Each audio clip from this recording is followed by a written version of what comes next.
Estudo Livro de Jó, Bíblia de aplicação pessoal. Jó, capítulo 3. Por fim, Jó falou e amaldiçoou o dia do nascimento. Disse ele: apagado seja o dia em que nasci e a noite em que fui concebido. Transforme-se esse dia em escuridão. Deus, lá do alto, o ignore e luz nenhuma brilhe sobre ele. Domine esse dia a escuridão absoluta. Uma nuvem negra o cubra e densa escuridão o encha de terror. Apodere-se desta noite a escuridão.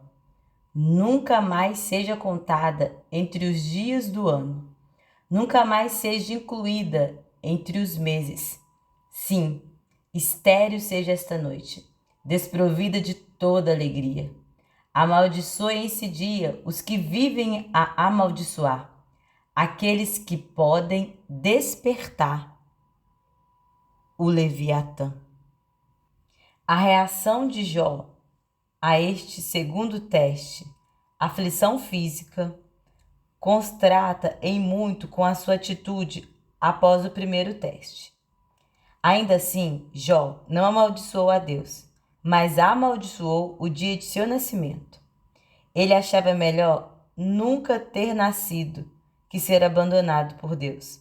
Jó estava lutando emocional, física e espiritualmente. Sua miséria era profunda e penetrante. Nunca subestime a vulnerabilidade do ser humano durante os momentos de sofrimento e dor. Precisamos persistir em nossa fé, mesmo que não haja alívio. Nos dias de Jó, pessoas eram contratadas para amaldiçoar. Jó queria que os espertos em maldições chamassem o monstro do mar, Leviatã, para engolir o dia do seu nascimento. Escureçam suas estrelas matutinas. Espere o dia pela luz, mas em vão, e jamais vejam a luz do amanhecer.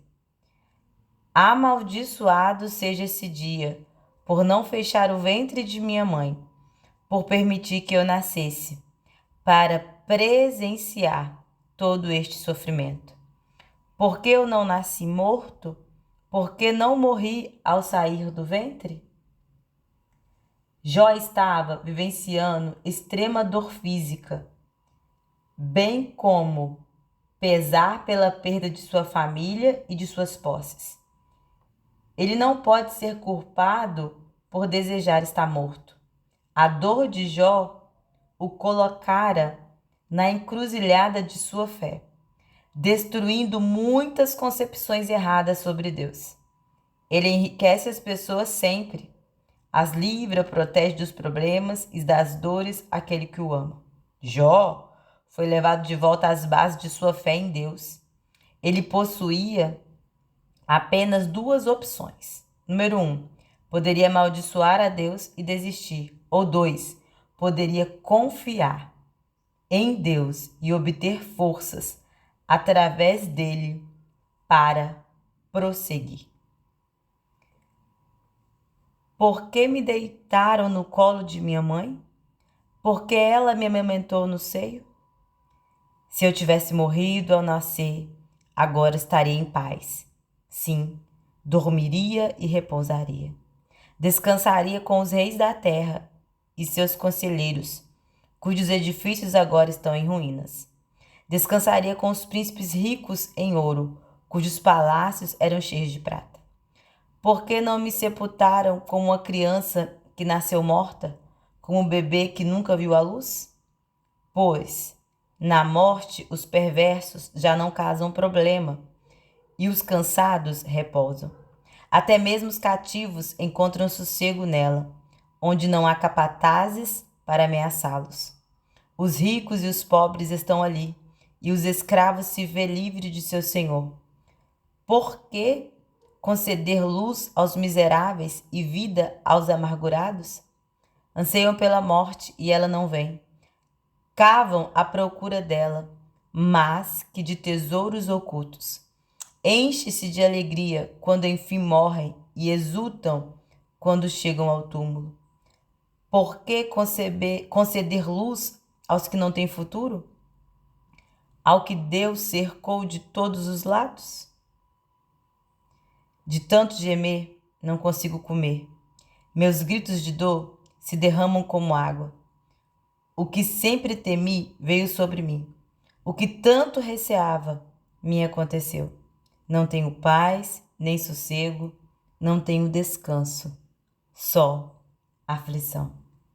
Jó havia sido cuidadoso para não adorar os bens materiais, mas somente a Deus.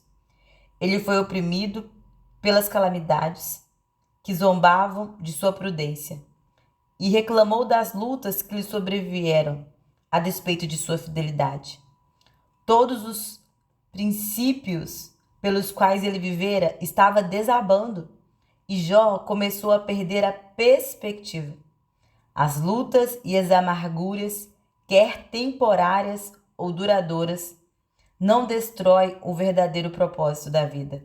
A vida não é dada meramente para a felicidade e satisfação pessoal, mas para que possamos servir e honrar a Deus. O valor e o significado da vida não se baseiam no que sentimos, mas naquilo que ninguém pode tomar: o amor de Deus por nós. Não pense que porque Deus realmente o ama, ele sempre o impedirá que você sofra. O oposto pode acontecer. O amor de Deus não pode ser medido ou limitado pela intensidade de nosso sofrimento. Romanos 8, 38 e 39 ensina-nos que nada pode nos separar do amor de Deus.